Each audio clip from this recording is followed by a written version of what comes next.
నమస్కారం వార్తలకు స్వాగతం. ముందుగా ముఖ్యాంశాలు. కేంద్ర మంత్రి బండి సంజయ్ ప్రెస్ మీట్, పలు అంశాలపై వివరణ.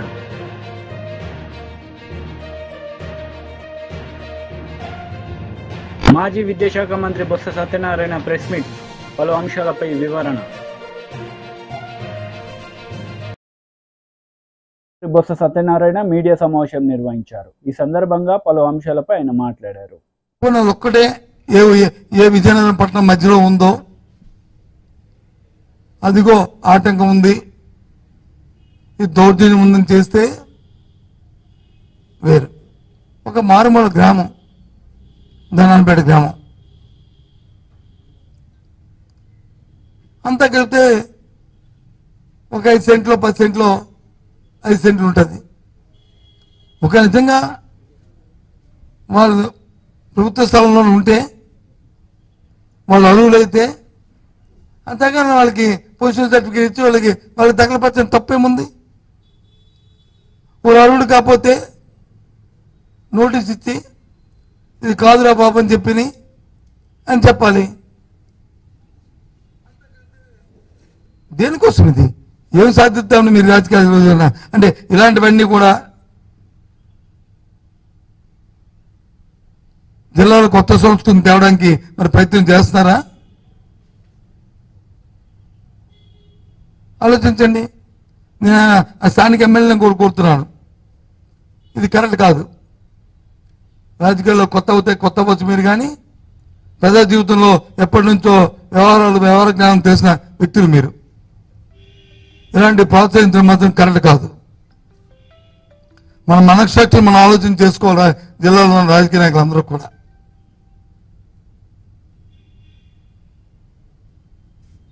ఇటువంటి దౌర్జన్యకాండల్ని తీవ్రంగా ఖండిస్తున్నాం. రాష్ట్రంలో జరుగుతున్నాయి. గత 45 ఎన్నిక ఫలితాలు వచ్చిన దగ్గర నుంచి ఏ విధంగా జరుగుతున్నాయో చూస్తున్నాం.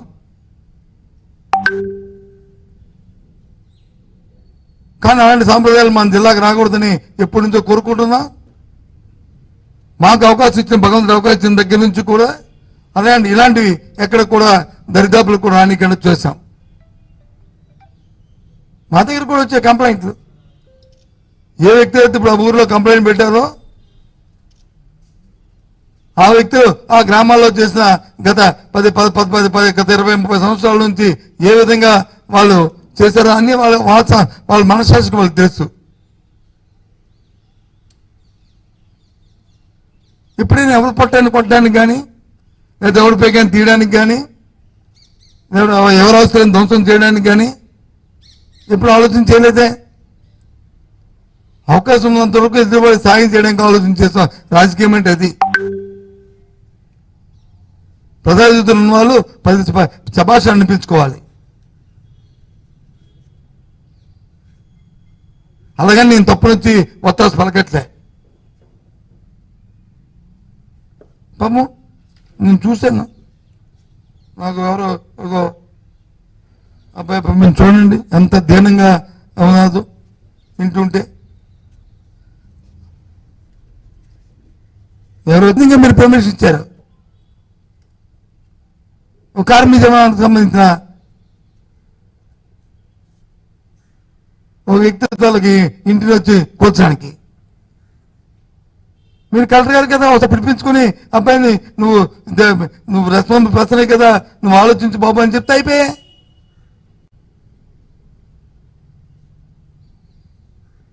అది ఎక్సర్విస్మెంట్ కదా. అందులో నాకు తెలియకూడుతున్నాను, ఎప్పుడైనా ఓ 30-50 మంది పోలీసులు వెళ్ళి ఇలాంటి సంఘటనలు ఎక్కడైనా జిల్లాలో జరిగా ఎందుకు వెళ్ళాలి అంతమంది? మన జిల్లాలో ఓ సబ్ ఇన్స్పెక్టర్ వచ్చి ఫోన్ చేసి వాళ్ళకి బాబు నువ్వు రా అంటే 5 నిమిషాల్లో వస్తాడు. అతను వచ్చి పోలీసులకు రిపోర్ట్ చేసి ఎందుకంటే లా బైండింగ్ ఉన్న వ్యక్తులు ఈ జిల్లాలో ఉన్నా అందరూ. ప్రతి సామాన్యుడి దగ్గర నుంచి నేనైతే నమ్ముతున్న వ్యక్తిని. అందరు రాజకీయ నాయకులు కూడా ఏ పార్టీ ఆ పార్టీ ఆ రకంగా చాలా మంది చెప్తుంటాను నేను. కానీ ఇలాంటి సంప్రదాయాలు ఏంటిది? కొత్తది తీసుకొస్తున్నాను ఇలాంటివి.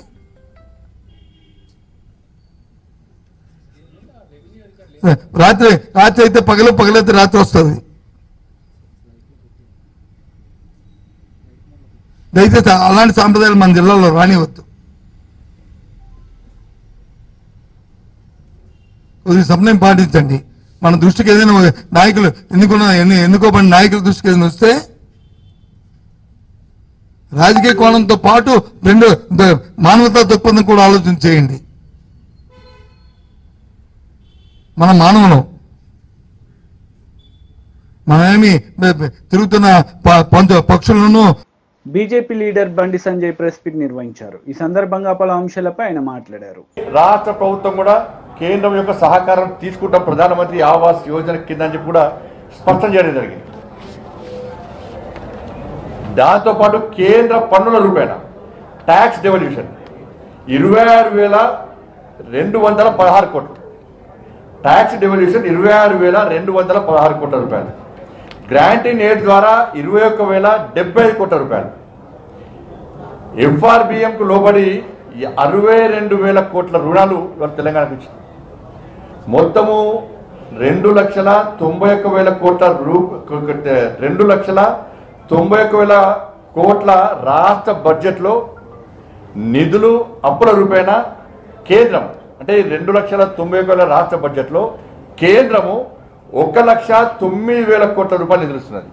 అంటే బడ్జెట్లో 2 లక్షల కోట్ల బడ్జెట్ రాష్ట్ర ప్రభుత్వం అయితే 1,00,000 కోట్ల రూపాయలను కేంద్రం ఇస్తున్న నిధుల రూపాయలు అని కలిపి ఇవ్వాలి. కానీ కేంద్రం ఏమి ఇస్తలే అంటారు. రైల్వే కేటాయింపులకు సంబంధించి తెలంగాణకి బడ్జెట్లో 5,336 కోట్ల రూపాయలు ప్రత్యేకంగా తెలంగాణకు రైల్వే బడ్జెట్ కేటాయించడం జరిగింది. దీంతోపాటు గతంలో బీఆర్ఎస్ పార్టీ ఏం చేయలేనది. గతంలో 9 ఏళ్లలో 31,221 కోట్ల రూపాయల ఖర్చును ఇలా పోయినసారి గత 10 ఏళ్లలో తెలంగాణ రాష్ట్రానికి కేంద్ర ప్రభుత్వం రైల్వే కోసం కేటాయించడం జరిగింది. యూపీఏ ప్రభుత్వము గతంలో కేటాయించిన దానికంటే 20 రెట్లు ఎక్కువ కేటాయించడం ఈ 10 ఏళ్లలో 32,946 కోట్ల వ్యయంతో నూతన రైల్వే ట్రాక్ల నిర్మాణం తెలంగాణ రాష్ట్రంలో చేపట్టడం జరిగింది. ఇప్పటికే 100% రైల్వే విద్యుతీకరణ పనులు పూర్తి చేస్తాం. 100% తెలంగాణ రాష్ట్రంలో ఎక్కడ కూడా కనీసం పెండింగ్ లేదు ఎక్కడ కూడా. దాంతోపాటు తెలంగాణ రాష్ట్రంలో 437 ఆర్ఓబీలు ఆర్యూబీలు 437 కరీంనగర్లో తీవ్ర పని కూడా ఉన్నది. 40 రైల్వే స్టేషన్ ఆధునీకరణ పనులు దానిలో భాగంగా కరీంనగర్, పెద్దపల్లి, రామగుండం రైల్వే స్టేషన్ కూడా కొత్త టెక్నాలజీతో ఆధునీకరించే పనులు కూడా ప్రారంభమైనాయి. 217 కోట్లతో సికింద్రాబాద్ రైల్వే స్టేషన్ ఆధునీకరణ జరుగుతున్న విషయం అందరికీ తెలిసిందే. చెర్లపల్లిలో హైదరాబాద్లో ఈ ట్రాఫిక్ ఇబ్బంది వల్ల దాంతో ప్రజలు ఇబ్బంది పడుతున్నారు. కేవలం నాంపల్లి, సికింద్రాబాద్ స్టేషన్లే ఉన్నాయి కానీ ప్రజలు సమయాన్ని చేరుకోలేకపోతున్నారు అని చెప్పి ఉద్దేశంతో చెర్లపల్లిలో నూతన టెర్మినల్ పనులు కూడా 99% పూర్తయింది. ప్రారంభోత్సవానికి సిద్ధం ఉంది. చిన్న కొన్ని సమస్యలు ఉన్నాయి కాబట్టి దాన్ని కూడా పూర్తి చేసి ఇలా ప్రధానమంత్రితో ప్రారంభించడానికి కిషన్ రెడ్డి గారు ప్రయత్నిస్తూ ఉన్నారు. ఇవి కేంద్ర ప్రభుత్వము తెలంగాణ రాష్ట్రానికి ఇచ్చింది. ఈ దేశ ప్రజలకు అందించిన బడ్జెట్ కేంద్ర ప్రభుత్వం.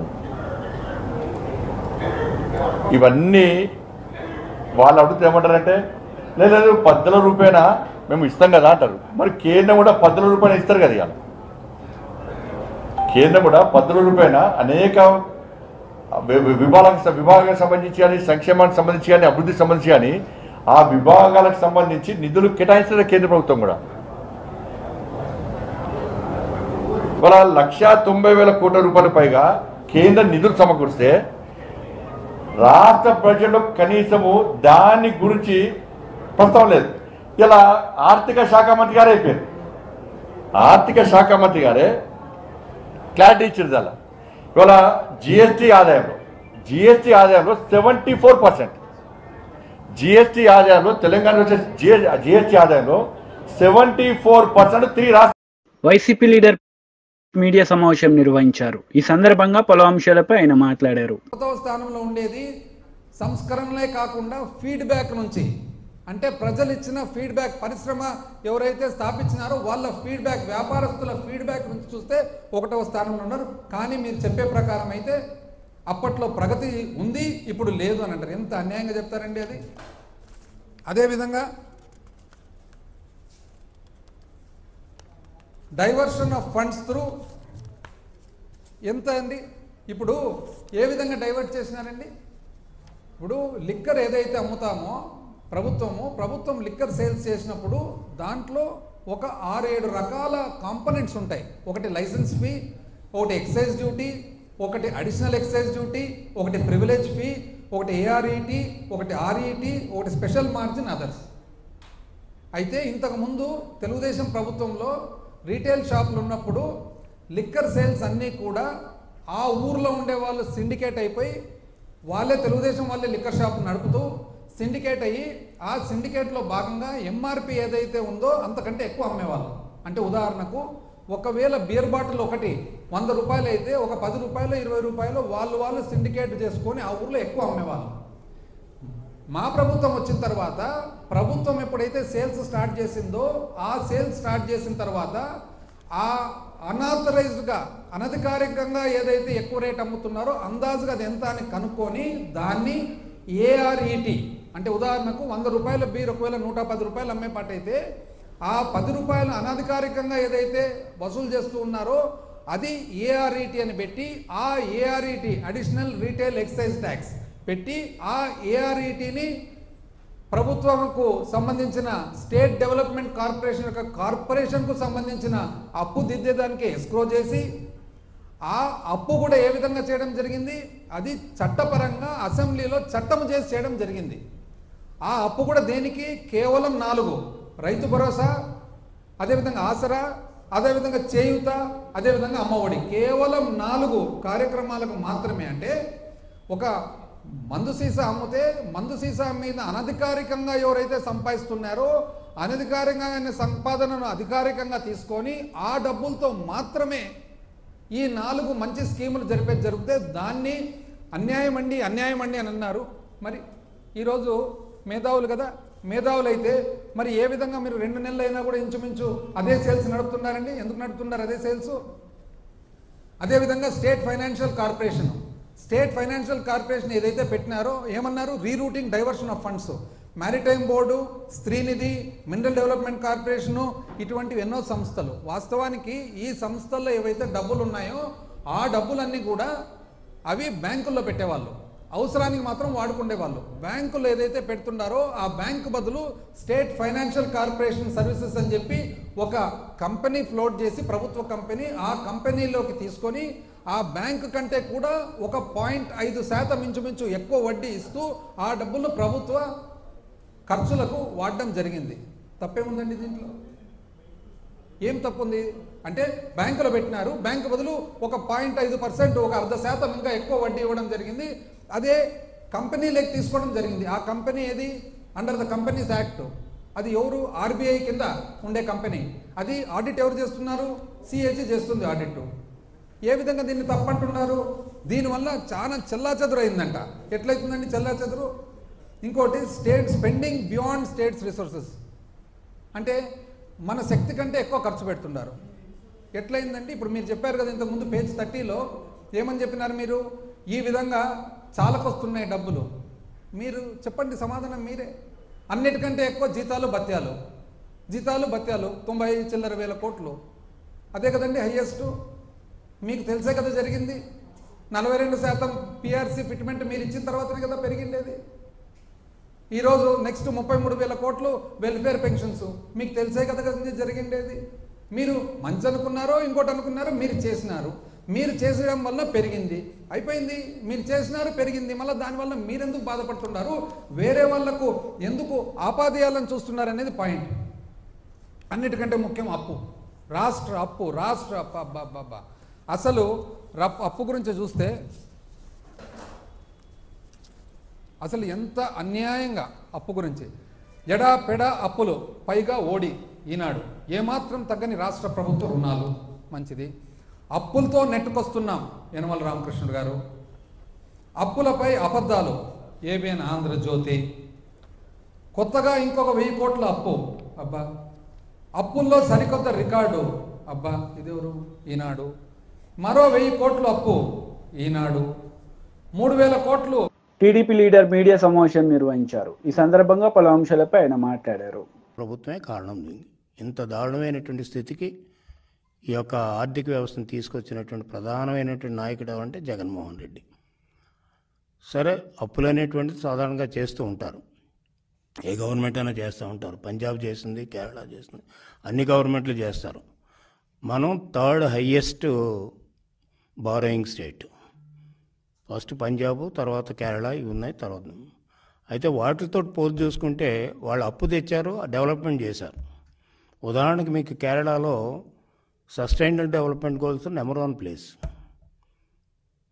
వాళ్ళు తెచ్చినటువంటి అప్పును సద్వినియోగపరిచారు, దానివల్ల డెవలప్మెంట్ జరిగింది.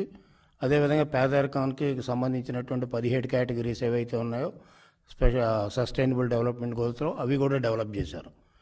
కానీ మనం ఎక్కడున్నాం? దాదాపు 10వ ప్లేస్లో ఉన్నాం సస్టైనబుల్ డెవలప్మెంట్ గోల్స్లో. అంటే ఏదైతే యుఎన్ఓ ఇచ్చినటువంటి డైరెక్షన్స్ ఏమున్నాయో దాంట్లో మనం 10వ ప్లేస్లో ఉన్నాం.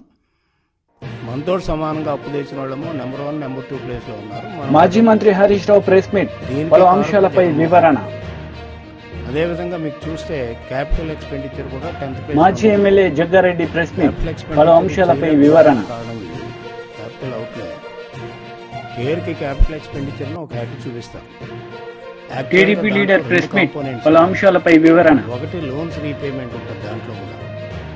రెండోదేమో క్యాపిటల్ అవుట్లే అని యాక్చువల్ ఎక్స్పెండిచర్ డెవలప్మెంట్కి ఏం చేశారనేది. బీజేపీ లీడర్ ప్రెస్ మీట్, పలు అంశాలపై వివరణ. మనకి ఫీల్డ్లో చూసుకునే కూడా జీరో డెవలప్మెంట్. అంచేత క్యాపిటల్ ఎక్స్పెండిచర్లో 10వ స్థానంలో ఏపీ ఉండటానికి కూడా జగన్మోహన్ రెడ్డి కారణం. అంచేత ఇన్ని కోట్ల రూపాయలు అప్పు తెచ్చినటువంటిది వాళ్ళు చెప్పినట్టుగా నేను ఎక్సైజ్ పెంచాను, అదేవిధంగా ఇసుక పెంచాను, ఇవన్నీ నేను చాలా ఆర్థిక వ్యవస్థను చాలా రెవెన్యూ చాలా పెంచానని చెప్తున్నాడు. నేను ఒక్కటే అడుగుతున్నాను, మీరు పెంచారంటున్నా ఇన్ని అప్పులు పెరిగాయి కదా, అదేవిధంగా ఎక్సైజ్ ఆదాయం పెరిగింది కదా, లేకపోతే కొన్ని ఆదాయాలు మీరు పెంచారు కదా, ఈ పెంచినటువంటి డబ్బు ఎక్కడికి పోయింది అనేటువంటిది ఇప్పుడు జగన్మోహన్ రెడ్డి చెప్పాలి. ఎందుచేతంటే పెంచిన తర్వాత మీకు డెవలప్మెంట్ జరిగిందంటే డెవలప్మెంట్ జరగలేదు. డెవలప్మెంట్ జరిగితే దానికి ఈక్వేట్ అవుతుంది. డెవలప్మెంట్ జరగకుండా అప్పులు మాత్రం పెంచుకున్నారు. ఆదాయం కొన్ని చోట్ల వాళ్ళకి కావాల్సిన చోట ఆదాయాలు పెరిగాయి. ఆ పెరిగినటువంటి ఆదాయాలకి అప్పులకి దానికి సరిసమానంగా అభివృద్ధి జరగలేదు. సంక్షేమ కార్యక్రమాలకు వాళ్ళే చెప్పారు 54,000 కోట్ల రూపాయలు సంవత్సరానికి ఇస్తున్నామని వాళ్ళే చెప్పారు. సజ్జలో ఒక సందర్భంలో చెప్పాడు. అంటే టోటల్ బడ్జెటెడ్ అమౌంట్ ఇది ఒకటి. సంక్షేమ కార్యక్రమాలు కానీ వాళ్ళు సరిగ్గా చేసి ఉంటే డబ్బులు బటన్ నొక్కుతున్నామని చెప్తున్నారు తప్ప ఆ అమౌంట్ ఎక్కడికి వెళుతుంది, ఎవరికి వెళుతుంది అనేటువంటిది మాత్రం ఇప్పటికీ క్లారిటీ లేదు. దానివల్ల ఎందుకని ఇందాక నేను చెప్పినట్టుగానే ఎస్డిజీస్ ఏదో ఉందో sustainable development goals, that is pertaining to poverty, inequality, అదే హెల్త్, ఎడ్యుకేషన్, ఇవన్నీ కేటగిరీస్. అవి 17 కేటగిరీస్. అవన్నీ కూడా లోయర్ లెవెల్లోనే ఉన్నాం మన ఆంధ్రప్రదేశ్. అంటే నిజంగా వీళ్ళు ఇచ్చినటువంటి చూస్తే అవి బాగా మంచి ర్యాంకింగ్ వచ్చి ఉండవలసింది సస్టైనబుల్ డెవలప్మెంట్ గోల్స్. ఆ ర్యాంకింగ్ రాలేదు.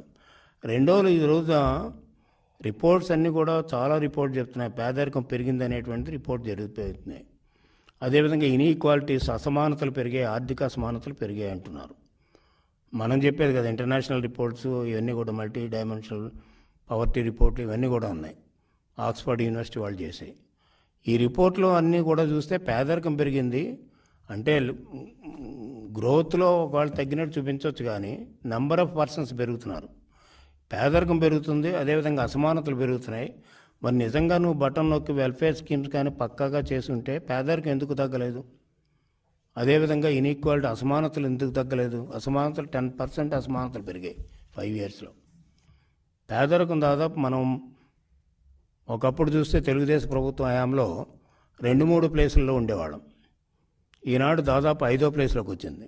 ఎందుకు వచ్చింది 5వ ప్లేస్లోకి అంటే నీకంటే బాగా మిగతా రాష్ట్రాలు చేశారు, నువ్వు ఇంత అప్పు తెచ్చినప్పుడు కూడా నువ్వు చేయలేకపోయావు.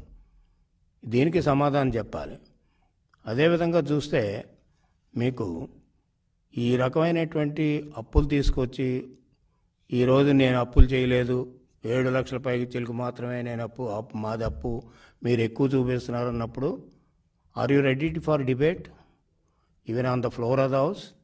లేకపోతే బయట కానీ మీరు డిబేట్కి వస్తారా జగన్మోహన్ రెడ్డి గారు వీటి మీద డిస్కస్ చేయడానికి, మీ ఈ శ్వేతపత్రం మీద డిస్కస్ చేయడానికి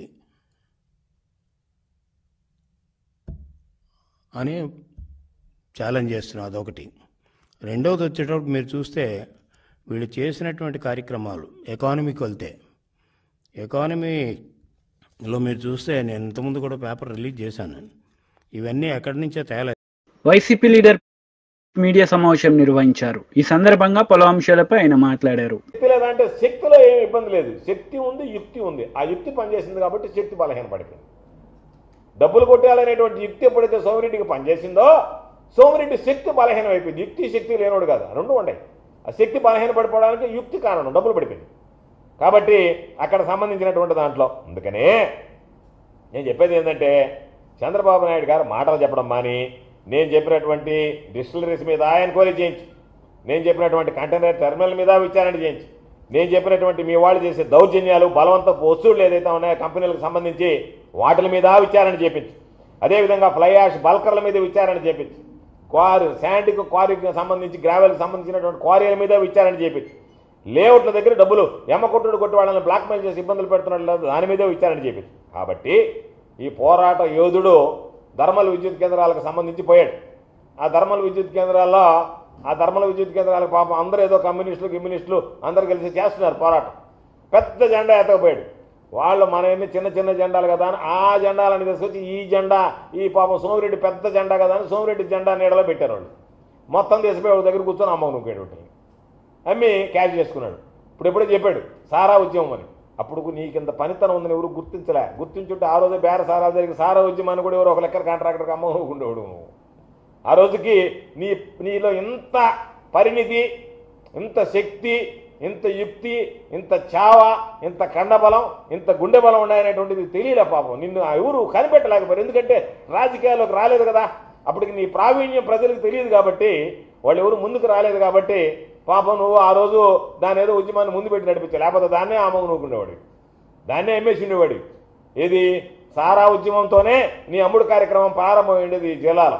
కాబట్టి తర్వాత ధర్మల విద్యుత్ కేంద్రాలు వచ్చినా ఏదొచ్చినా సరే ఎవడో ఒకటి చెప్పండి నిన్న, ఏంద్రా నాయన పరిస్థితి అంటే ఏమి లేదు సార్, సాధారణంగా కళాకారులు ఏం చేస్తారంటే ఏదన్నా కళను ప్రదర్శించిన తర్వాత దుప్పటి పరిస్థితి కూర్చుంటాడు. అట్లా సోమిరెడ్డి పని ఏంటంటే దుప్పటి పరిస్థితి కూర్చొని ఉన్నాడు. ఎలకలు అయిపోయినాయి, మీరు కానీ నేను చెప్పి దుప్పటి పరిస్థితి దుప్పటి మీద కూర్చొని ఉంటే ఎవడన్నా వస్తే ఆ దుప్పటి మీద వేసిపోండి అని చెప్పినాను. కళాకారుడు చేసే పని ఏంది, ఎవడన్నా ఒకటి మామూలుగా ఏదన్నా ఒక ప్రదర్శన ఇస్తే ఆ ప్రదర్శన అయిపోయిన తర్వాత ఏం చేస్తారంటే పేద కళాకారులు కానీ యాచకులు కానీ దుప్పటి ఒకటి పరిస్థితి కూర్చుంటారు. అంటే నేను ప్రదర్శించినటువంటి దాని మీద ఏమని అట్టా అయ్యా నేను ఏదో ఎన్నికల్లో గెలిచాను, నేను నా ప్రదర్శనకి మీరందరూ ఇచ్చోధికంగా సహాయ సహకారాలు అందించండి అని చెప్పి, కాకపోతే పాము వాళ్ళు అర్థిస్తారు, నువ్వు బెదిరిస్తున్నావు అని పెద్ద తేడా లేదు ఇద్దరికి. వాళ్ళు అర్థిస్తారు అయ్యా ఏంటి అని ఏదన్నా దానం చేయండి అని, నువ్వు ఇస్తావా ఇవా లేకపోతే నేను అంత చూడమంటావు, బెదిరించి అంత ఇచ్చుకుంటున్నావు, అంతే తేడా. కాబట్టి ఎన్నికల్లో గెలిచావు, దుప్పటి పరిచేసావు, వాటికి సంబంధించినటువంటి దాంట్లో అన్ని కార్యక్రమాలు ఉన్నాయి.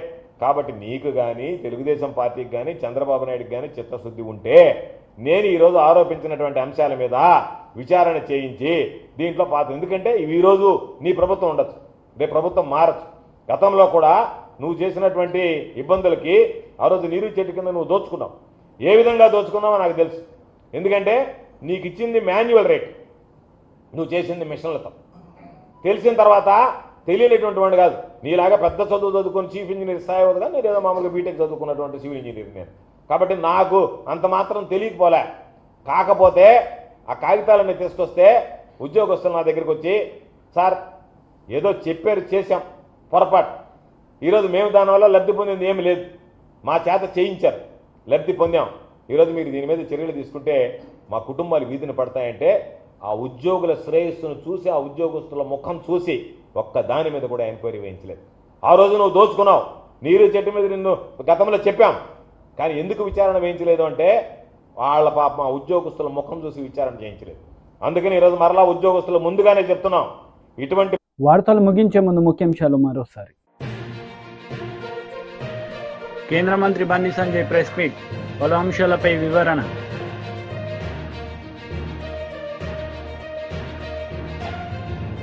మాజీ విద్యాశాఖ మంత్రి బొత్స సత్యనారాయణ ప్రెస్ మీట్, పలు అంశాలపై వివరణ. ఈ వార్తలు ఇంతటితో సమాప్తం. తిరిగి ప్రసారమయ్యే వార్తల్లో మళ్ళీ కలుద్దాం. అంతవరకు సెలవు. నమస్తే.